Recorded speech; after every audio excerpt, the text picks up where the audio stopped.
This is the Archangel 2210 here to talk about Young Justice so far. This isn't a full review because it hasn't had a full season yet. Um, but it's not really a full compare contrast. I'm just gonna really just talk about Young Justice in general, the Teen Titans, and some of the comic books and cartoon incarnations that they had. Now, from what I've seen so far, I really like this cartoon, and I'm glad that they finally got one of my favorite Teen Titans, which is Superboy. Love him or hate him,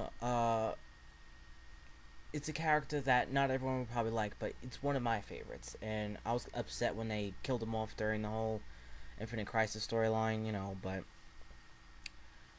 I really have been following Teen Titans recently, so I don't know if he actually came back during the Blackest Night series. I'm not entirely sure, so I have been up and up on the DC storylines that have been happening. Anyway, um, with the I really like the fact that in Young Justice they really didn't separate the Young Justice team from the Justice League. It's heavily involved in the very beginning in the pilot. You have the Justice League, and they form this Young Justice team for them, and it unlike the previous cartoon Teen Titans, they tried to separate it and make it its own cartoon. I understand what they're trying to do, but in a lot of ways that kind of shot them in the foot, in the sense of they couldn't have crossovers, or they couldn't have certain characters or villains or anything in the Teen Titans cartoon. And I think since they separated it so much with Teen Titans, that's probably the reason why they couldn't have Superboy or Wonder Girl, because you know they're pretty much the link to the Justice League in the sense that their name and everything. So Starfire, the Starfire, Raven, Cyborg, Beast Boy, Robin, those characters, they really don't have proteges except Robin. Robin was the only one they kind of tried to make him his own hero. And I really do like the Teen Titans style, and that one it had more of an Americanized anime look to it. I'll probably do full reviews of each season for that season separately. Um, that's on my list of things to do. Uh, like in season 5, when they brought all those Teen Titans in the Teen Titans cartoon, I was really expecting to see at least a cameo appearance of a incarnation of Superboy or Wonder Girl. Any incarnation of Wonder Girl. I didn't care if it was Donna Troy or Cassandra Sandmark. I didn't care. I just wanted one incarnation, and they didn't have any. And I was like, those are the two characters I really would have liked to have in there. Now, with Young Justice, I really like the lineup. I really like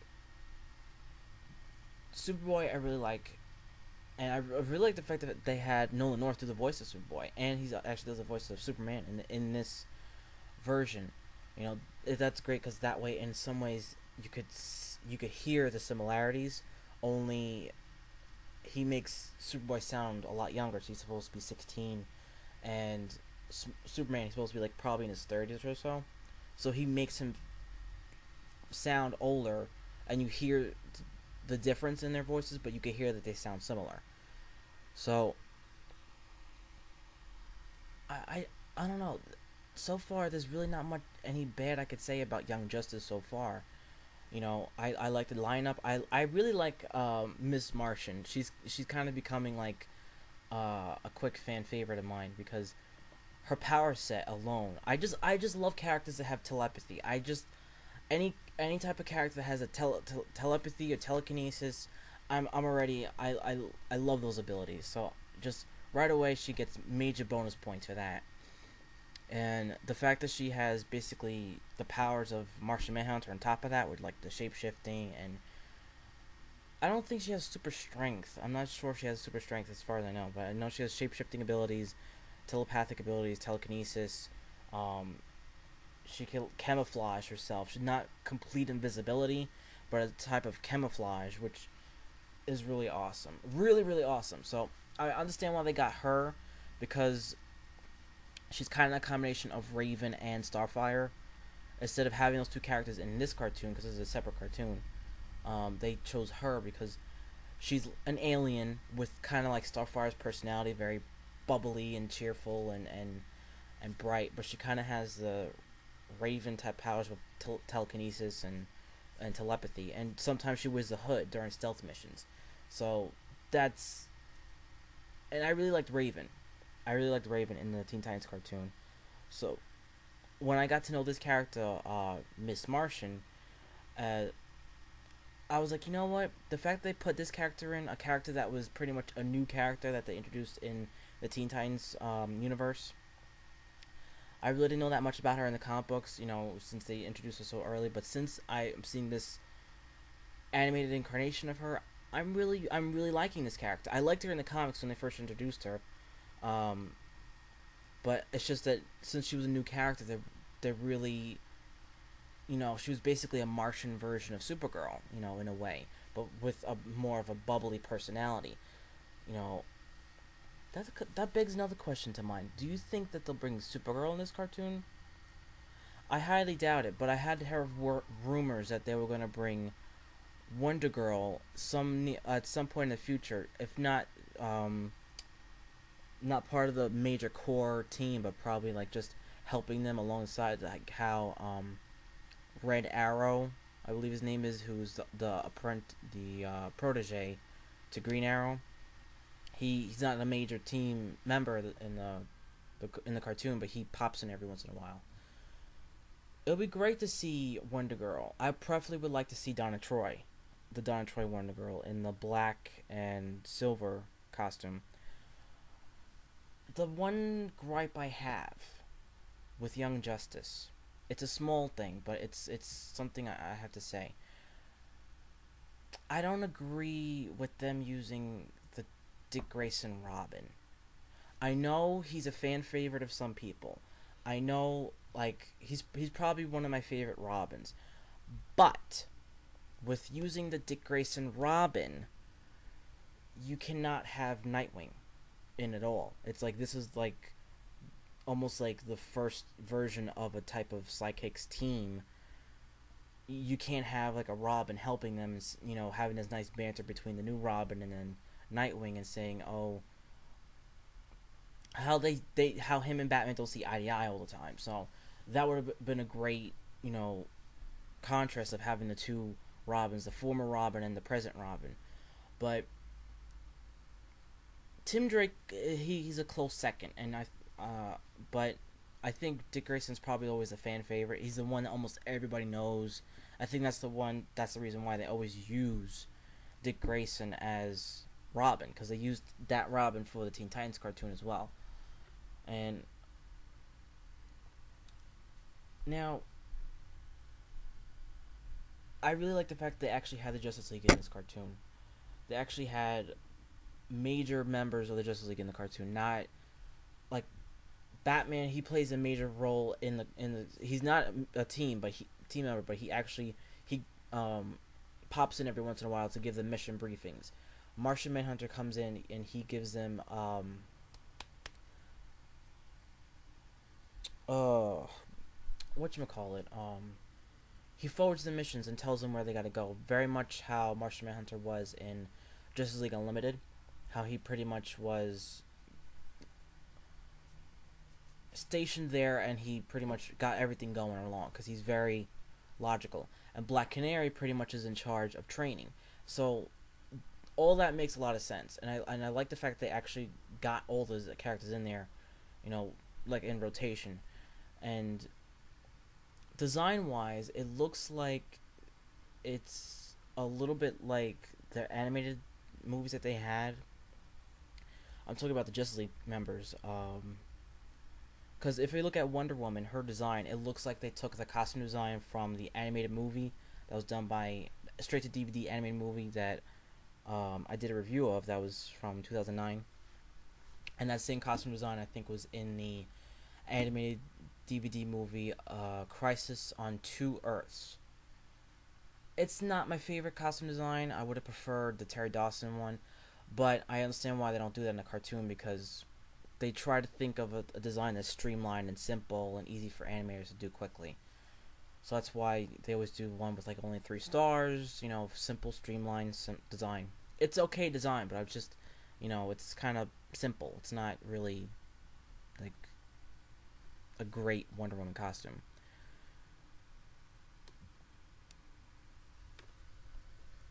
I with Teen Titans, it did have this Americanized anime feel to the whole show, um, which at some points worked, and I felt at some points it kind of lightened it up a little too much. It's one of my favorite storylines that they actually did. One that I read the original version was um, the storyline where Raven's father Trigon, he comes to basically take over the Earth, and he makes hell on Earth for himself and makes the entire world his domain. And that was a great, gritty storyline, and visually it was very scary in the comic books I'm talking about. But I kind of felt like in the cartoon they kind of really didn't really go there. It's like, yeah, they had this sense of danger, and yeah, you did see the stone statue people in the cartoon, but I don't know. It's just it didn't feel like this sense of urgency for some reason as much as the comic book storyline did. And I know they also did the other famous storyline that was in Teen Titans, the Judas Contract. When Terra, I think that was in season 2. I think they did that when Terra basically betrayed the Teen Titans, and she became Slade's or Deathstroke's apprentice. Now, only difference was that in the comics, I think it was that Tara actually had like more of a romantic relationship with him, and in the cartoons, it was almost kind of wishy-washy. I didn't know if she seriously hated them, or she was manipulated, or if she was just doing it to protect. Like it seemed kind of inconsistent of like Tara's motives in the cartoon. It didn't feel like, because one minute she was friends with them, the next minute she says she hates them, and she's like, "Oh, I hate you," you know. I hate the day you were born. It's like, where's this coming from? It's like it just almost didn't make any sense. Um, Again, this is not a full review or a full comparison. This is just me kind of talking about Young Justice and Teen Titans and the comics and the cartoons and basically the differences. It's not a full review, but I do like the Young Justice cartoon. I do like it, and if those who have not caught it, it's on Cartoon Network Fridays at 7 o'clock. It actually wasn't on this past Friday. I don't know why. They showed a new episode of Ben 10. I don't know if they're trying to find the new schedule for it, but usually it's on Fridays at 7 on Cartoon Network.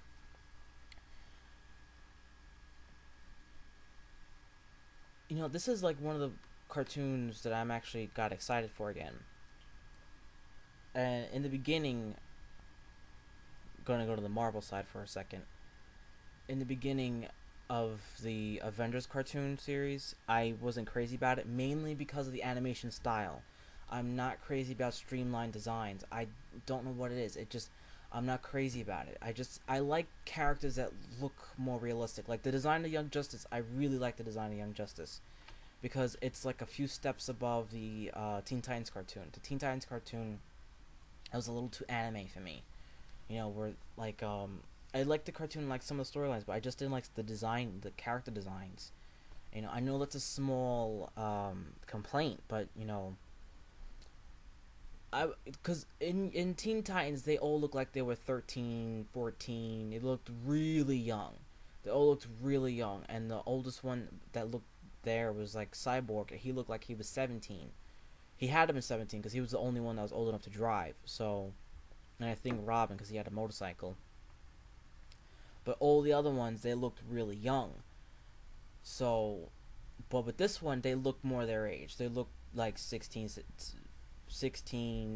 17. They look about that age in Young Justice. So,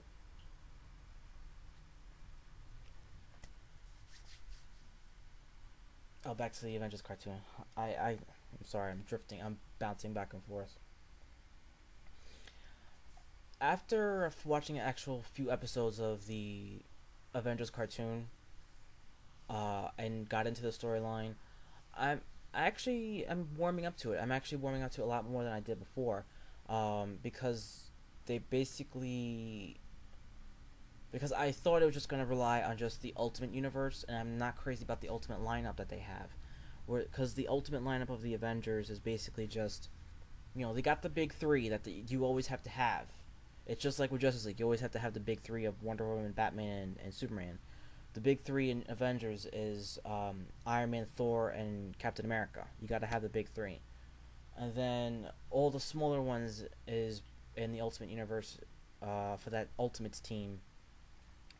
Giant Man slash Ant Man, Wasp, Hulk, and that's pretty much it. And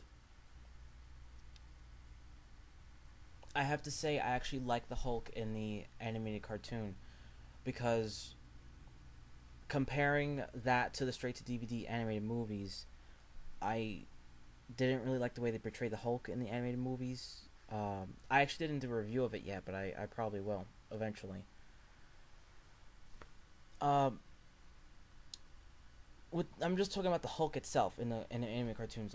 Because I like the way Hulk was in Planet Hulk, and the comic. The fact that they actually made him where he can speak coherent sentences, and he can form thoughts, and he actually had a mind. He wasn't like this um, hulking 2-year old temper tantrum throwing kid all the time.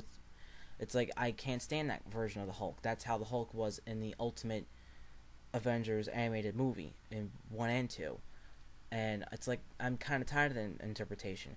But in the way they did it in Hulk versus, and the way they did it in Planet Hulk, I'm sorry, in Planet Hulk and in the Avengers animated series, I actually like it a lot better because they actually had it where he is his own hero. He's not Bruce Banner. He's not like Bruce Banner. Well, that's a confusing sentence. Bruce Banner is the one that turns into the Hulk, but um, it's almost as if he has a split personality, in the sense that Bruce Banner is the one with all the intellect, but there were actually moments in the beginning where um, the Hulk, in his Hulk form, he would talk to Bruce Banner through his reflection, and Banner is almost like his conscience, and like, oh, you should let them listen, you should just listen to them, you should just take it easy, and Hulk is just Hulk almost reminds me of like a Wolverine personality from the 90s. You know, he wants to just go and get the bad guys, and he knows who the bad guys is. He knows who the good guys are. So it's like he has a mind. It's not like it's just a big bowl of pudding. He has a mind that he can function. He could speak, and you know, he knows who his enemies and his friends are. So I really like this interpretation of the Hulk, and um, in that cartoon and in that comic. But I'm tired of in the comics sometimes when they just make him this hulking, temper tantrum throwing 2-year-old. It's like I like it when they give him a little bit of depth and make him a character that you could actually root for. Because if that's all you do for the Hulk, it's like it's hard to have him be part of a team. When you have him where he could think, actually think on his own without having to turn into Bruce Banner or having for someone to calm him down first, then he could actually be a worthy team member without having to worry, oh, he's going to go on his own and go crazy. He still has his rage issues, but like it's a nice balance. Unlike the old 90s Hulk cartoon where he either had he didn't like in my opinion in that cartoon he didn't have like a full rage. Like he did have a rage, but he had such a soft, mushy, gushy side. Like he calmed down so very easily, and I was like, you know. But this interpretation, like he has a rough exterior. He does have that rough shell, and he is very like rough and tumble. But he doesn't have a mushy gushy side. He does calm down, but he doesn't have like he's not like this big softy. You know, it's a nice balance of him being the tough guy, and him being the big hulking monster. That's a tough balance. The one thing I would have liked for the Avengers cartoon, or Avengers or Mighty's Heroes, that's on Disney XD, I believe Wednesdays at 6:30 or something like that. Um, they do have the ultimate lineup. They have, you know, Thor, Iron Man, Captain America, that version of Hulk that I actually like. Wasp, who I was never really crazy about Wasp, but that cartoon, it actually makes me like Wasp a little bit. Um, Giant Man slash Ant Man is okay. You know, you always need the token genius besides Tony Stark, because in that version, because there's so many different incarnations of Tony Stark. What I mean by that is that some versions they play off the him being a playboy more. Other versions they play up him being a genius. You know, so it's like you don't know what version you're gonna get in a cartoon. You don't know if you or in a comic book. You don't know if you're gonna get the full on techno genius or the one that's like like a full playboy, or like somewhere in the middle where he's a playboy that is a genius. That I don't know. It's like juggling all these different things. You gotta try to take a balance of. I would really like if they have like the classic Avenger lineup in the cartoon. At least if anything, make a cameo appearance. You know, as in Miss Marvel, She-Hulk. It would be nice to have She-Hulk in there to make an appearance. Uh, Quicksilver, Scarlet Witch, Hawkeye's already in the cartoon. He's an agent of Shield, along with Black Widow. Black Widow, it's unsure where she is at this point, whether she's a double agent or a double agent. You know, so it's a little shaky where she is at this point. I've steered off course a lot, so let's go back to the Teen Titans discussion. Um,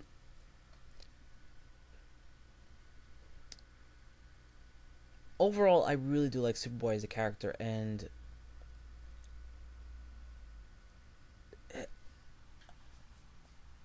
he was only in basically two versions. Like I liked him in the comics all throughout. He's not really a fan favorite, probably. Um, I like the character. I like the fact that he's not just a clone of Superman. He is a clone of Superman, but he's a clone of Superman, and he's also a clone of Lex Luthor. So he himself has this ongoing battle within himself of he can either become the world's greatest hero like Superman, or he could become the next great villain with Superman's powers. So he has this ongoing battle within him, you know, especially in the storyline in Teen Titans. Oh man, this was so crazy when Lex Luthor actually like he set a program in his brain which made him attack all his Teen Titans members. Like Connor actually shaved his head. He shaved the L in his shirt, and he actually went crazy and he just went attacking all his Teen Titans members. I thought that was insane. I was like, oh man, they should actually do that in the cartoon. Um, in the cartoon, I don't think they actually reveal that Lex is the human donor. I don't think they reveal that yet. They reveal that in the Smallville version, but I don't think they reveal that in the Young Justice version, because in the Young Justice they found him in the tube and the things. Yeah, I think they just said that he was half human, half Kryptonian. I don't think they revealed that he was Lex. I don't know. I had to watch the pilot over again. I wasn't like I couldn't remember everything that they said. But onto the Smallville version. This is what I have to say about the Smallville version. They introduced that version of Alexander Luthor in the season premiere. Um, and it looked as though that little kid was going to become the next Lex Luthor, and then that's how Michael Rosenbaum was going to come back on the show towards the end of the finale, that he was going to be his own clone. And then halfway through the show, they make this turn where, because in the beginning he was having all of Lex's memories, he knew who Clark was, and he knew the S symbol. He kept scratching that everywhere, and then he just he had this hatred for Clark and everything that Clark stood for, and then at some point they had it where he was losing all his memories, he was losing all his thoughts of who he was, and then he was developing super abilities such as the hard skin. I was like, what? Where's that coming from?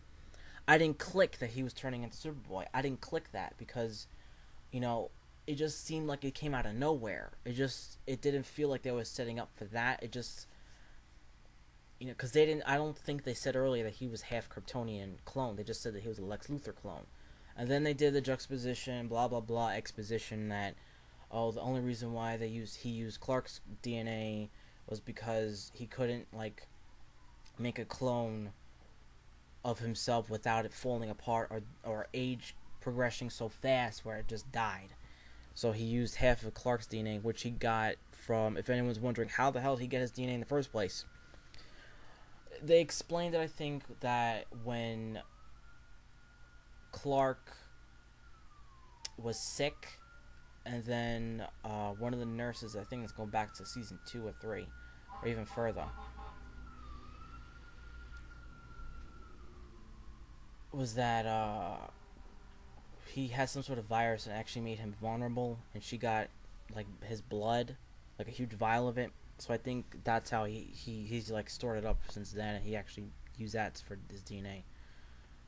Now, that version of Superboy, like, it was okay. You know, I like the Young Justice interpretation better. Like, the brooding, dark, you know, kind of cool, like, mysterious character. This version, I don't know. It's just kind of, I kind of, I kind of found it interesting, the fact that the clone had a thing for Lois. I thought that was like, I'm not doing a full review of that episode, but like, he had traits of Clark and Lex inside of him in that episode, so I thought that was an interesting episode.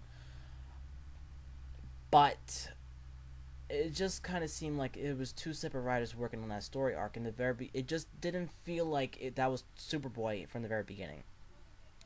It just felt like that was going to be the Lex clone, and that was going to become Lex with all his memories and stuff, and that's how they were going to bring Lex back. And then halfway through, they just like, no, that's just really a Superboy clone, and he's going to be Superboy now. And I was like, I'm not really buying it, but alright, we got Superboy in Smallville now. Which, I hate saying this, but I wish they kind of cast somebody else. Like, I know they got that kid to play the young Lex Luthor in a flashback sequence, but I don't know, I kind of feel like they should have cast somebody else. Like, someone maybe a little bit taller, someone that looks a little bit more like Superboy, that's built more like Superboy. He just kind of looked kind of like a skinny nerd. You know, I don't know.